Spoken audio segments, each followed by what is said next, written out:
you're going to be like, wow, that RWBY girl is really, really cool. And I want to be your friend. RWBY, RWBY, RWBY! And do you? Know how you doing to me? RWBY, RWBY, RWBY! Welcome once again to the Cartoon Connoisseur Theater podcast, and welcome to a brand new mini episode that we're calling RWBY Roundup. Now, if you're not familiar with the show RWBY, which is on roosterteeth.com, or anything that have to do with RWBY, this is probably not the podcast for you.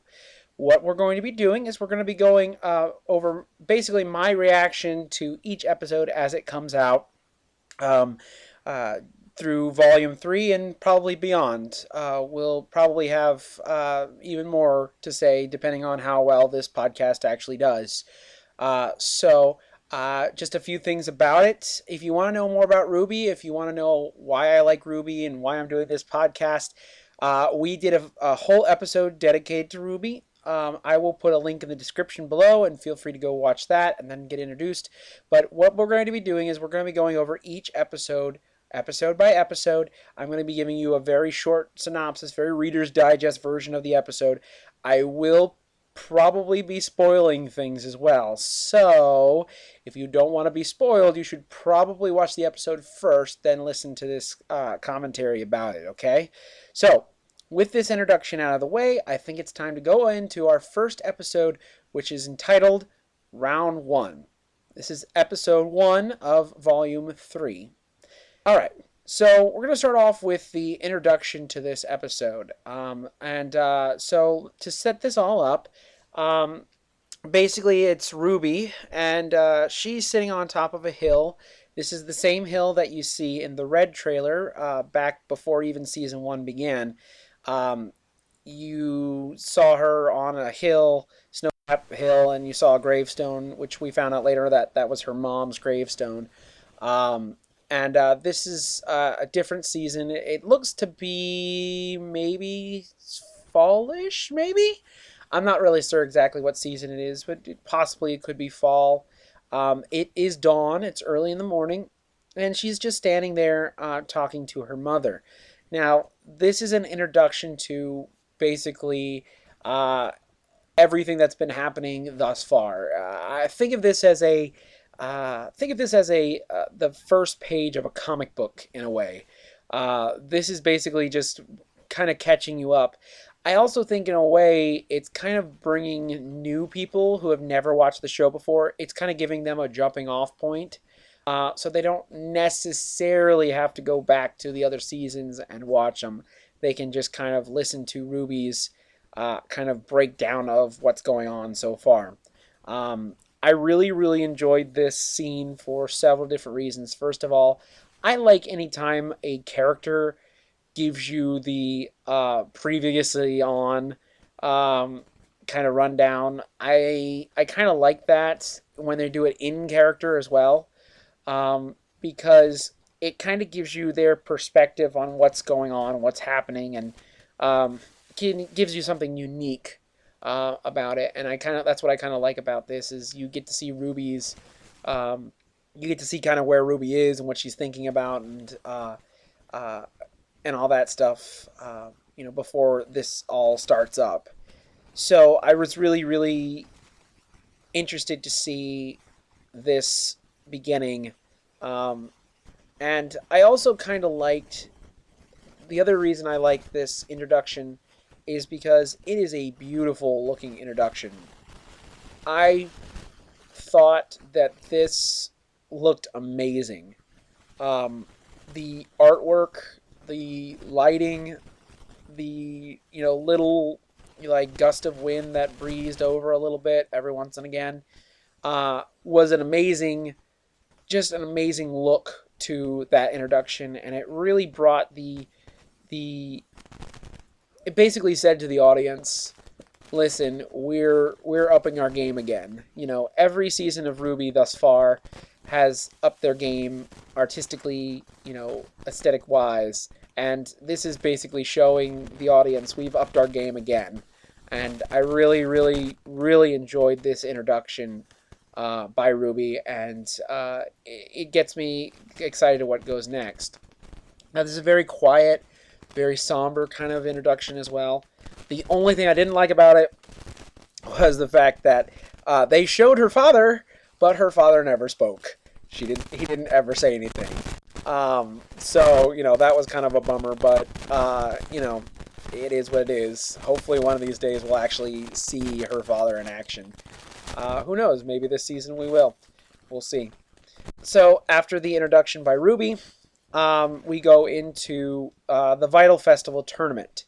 And just in case you've forgotten what it is, the Vital Festival tournament basically is all the kingdoms of Remnant, and they've come together basically to celebrate peace. And near the end of the festival, they have a tournament where they bring all the hunters and huntresses in, and basically they have a tournament to see what school has the best hunters or huntresses. So it really just smacks you right into the first round of the tournament. It's actually right in the first match, which is Team RWBY versus another team from another different school, and please forgive me for forgetting their names. And it has the professor and Peter, who are both professors at Beacon, basically commentating and telling you what's going on, basically, catching you up on everything.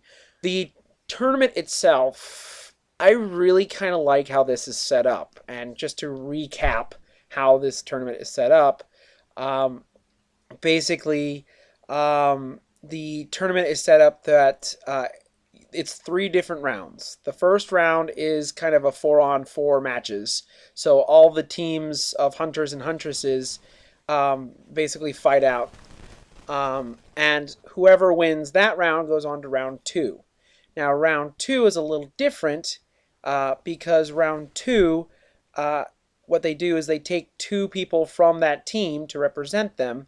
And those 2 people go on to round 2, and they fight in round 2, which is kind of like a doubles match. And then after that, whoever wins round 2 goes on to round 3. And round 3 of the tournament basically is one-on-one matches. So whoever they choose from those 2, and that person goes on to the one-on-one matches in the finals. Which I think is kind of an interesting idea. And if anyone ever wants to set up a Pokemon tournament like this, I would totally be up for it, by the by. Just a little aside there. So anyways, you get smack dab into Team RWBY's first match. And again, just like with the food fight in Volume 2, this kind of introduces you to each of the characters and their fighting styles and what they do and all that different stuff like that. While also introducing a new team with new characters. I really like these characters. I kind of hope to see them beyond just the fighting the tournament, especially the girl with the skateboard. I thought she was a pretty cool design, and I can't wait to see her hopefully more in Volume 3. So the fight goes on. Team RWBY, of course, wins at the end, and they move on to round 2. Now, from there, we go into the kind of the festival grounds. Now, if you've been to any kind of fair, Renaissance festival, anything like that, you've basically been to this place. It's a place where all the food vendors come and they set up shop and to sell all their different foods and different stuff like that. So that's probably the best picture I can give you of this area if you don't remember it from the episode. And they're celebrating their win, and then Emerald comes in. Now, if you remember from Volume 2, Emerald is one of the villains of the show. No, the main characters don't know she's a villain yet, but she is definitely a thief, and she's really good at what she does. In fact, she steals RWBY's wallet so that way she could talk to them. And basically through talking to them, you find out that Weiss and Yang are going to go on to round 2 of the tournament. Which, by the way, if I can park there for a second, I really am excited to see Weiss and Yang together as a team. Uh, I think it's kind of interesting. They both have two very different fighting styles, but I think it'll be very interesting to see them fight in the tournament. So let's see that actually. Hopefully, that we'll actually see that happen. Um, and then after Emerald talks to the group, she goes off with Mercury, and you find out that Cinder has basically commanded her to be friends with Team RWBY and basically get intel on what's going on. And the whole reason she talked to Team RWBY was the fact to see who from their team was going on to round two. And so that was kind of an interesting thing as well. You kind of see that she doesn't really like Team RWBY. She doesn't like being friends with Team RWBY, but she's forced into it. And she's very not happy about it. One of the other things, they make a joke about them, the four of them being way too happy, which I don't really know if I ever saw Team RWBY as way too happy, but I think it was kind of a self-referential joke. They were basically probably making comments of like negative comments people have been making about the show. They did that earlier at the beginning in the intro. RWBY makes the quote that she was the leader of Team RWBY, and she said, "Yeah, I know it's kind of confusing that I'm the leader of the team called RWBY." So it's kind of like self-referential, kind of fourth wall breaking, if you will, kind of thing, and I think it was kind of funny. So after that, Team RWBY goes to a noodle shop. You find out that Weiss's father is trying to contact her, and Weiss will not talk to her father. We don't know why. But we know that she does not want to talk to her father. They go to a noodle shop. They get these giant bowls of noodles, which is amazingly funny. And I think the funniest part is when Blake gets the giant bowl full of fish, and she is just absolutely excited about this giant bowl of fish. Which, if you know about Blake and you know the fact that she's a faunus, she's a cat, she's part cat, it's hilarious. But Weiss decides to pay for it, and she tries to use her credit card, but she can't. It's declined. She doesn't know why. So I'm thinking this is another little nod to what's going to happen in the future. I know that this season we are going to be introduced to her sister Winter, as well as one character that I'm very excited about, Ruby's Uncle Crow, who is voiced by Vic Mignogna. I'm very excited to see this character. They've been talking about him since Volume 1, and I'm very excited to see where they go from there. So, yeah, that was very important. And then, of course, the next group comes in, and that's Team Juniper, which is Jean, Nora, Pura, and Ren. And they come sit down with Team RWBY, and Pura pays for everyone's food, and so Jean gets kind of sick from eating too much, and they make the joke that he should use the fact that he has to throw up in the match, the match that they're about to fight.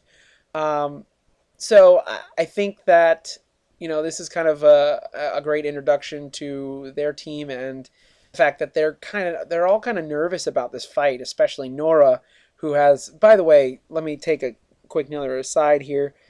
Anytime Nora's on the screen and has dialogue is amazing.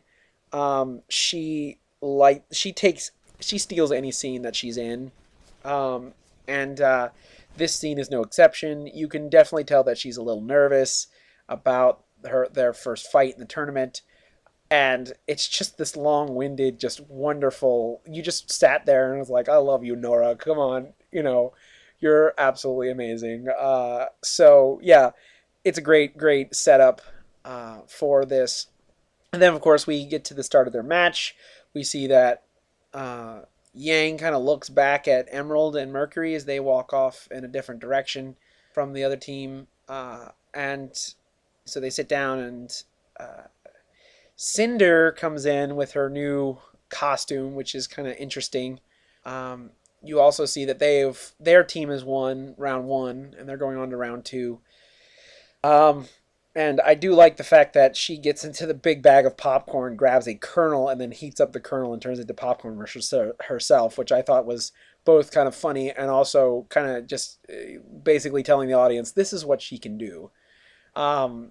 So that was kind of neat. And then you get the start of the next tournament. Now, the cool thing that I really like about this arena is it reminds me of Pokemon. If you ever seen the anime, one of the cool things I liked about Pokemon was anytime they had episodes with tournaments, because the tournaments were actually done very, very well, were scripted very well, were written very well, and the fights were actually really interesting, especially since being a Pokemon fan, I love to see the fights. And one of the cool things I loved about some of the tournaments is they had episodes where they had arenas that changed.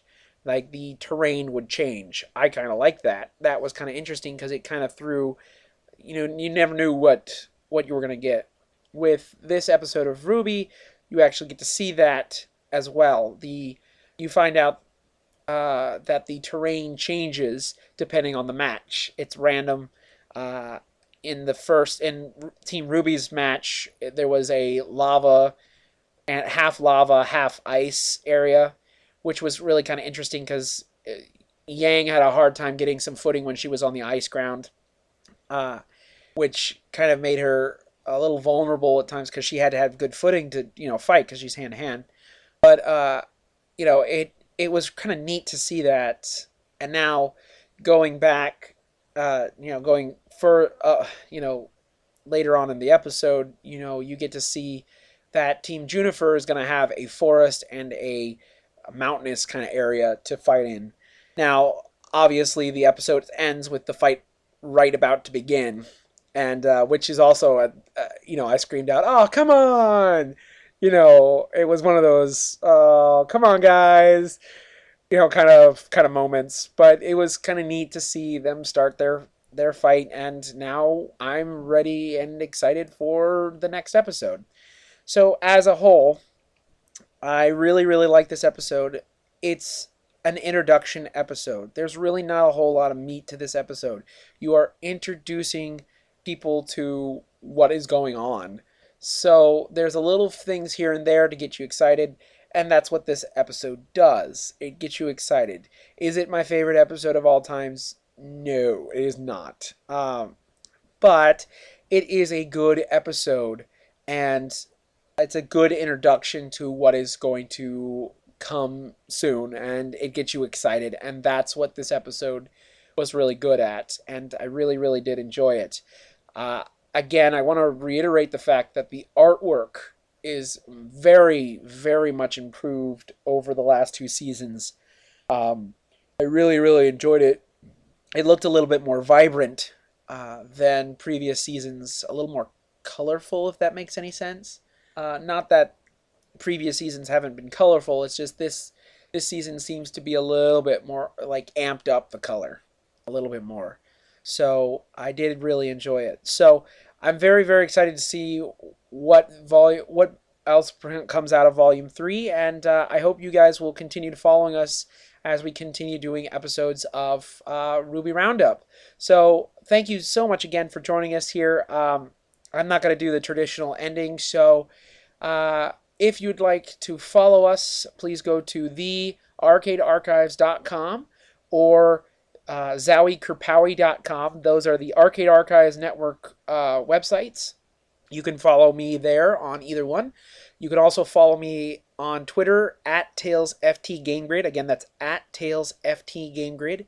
Or you can email us at thearcadearchives@gmail.com. Again, that's thearcadearchives@gmail.com.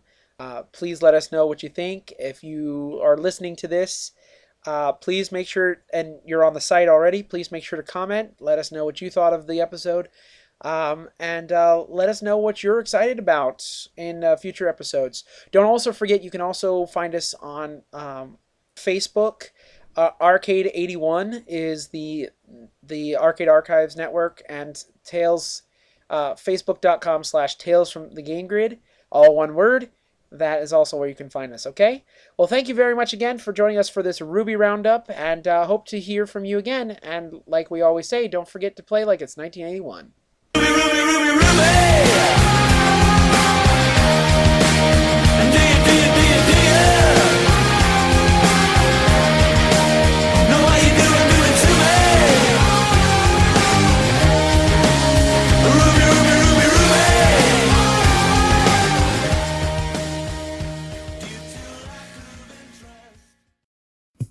Thank you for joining us for this Arcade Archives Network video. If you like this, please make sure to subscribe to this channel and leave comments below. If you would like more, please go to thearcadearchives.com or zowiekerpowie.com. Thank you so much once again for joining us for this Arcade Archives Network video, and don't forget to keep playing like it's 1981.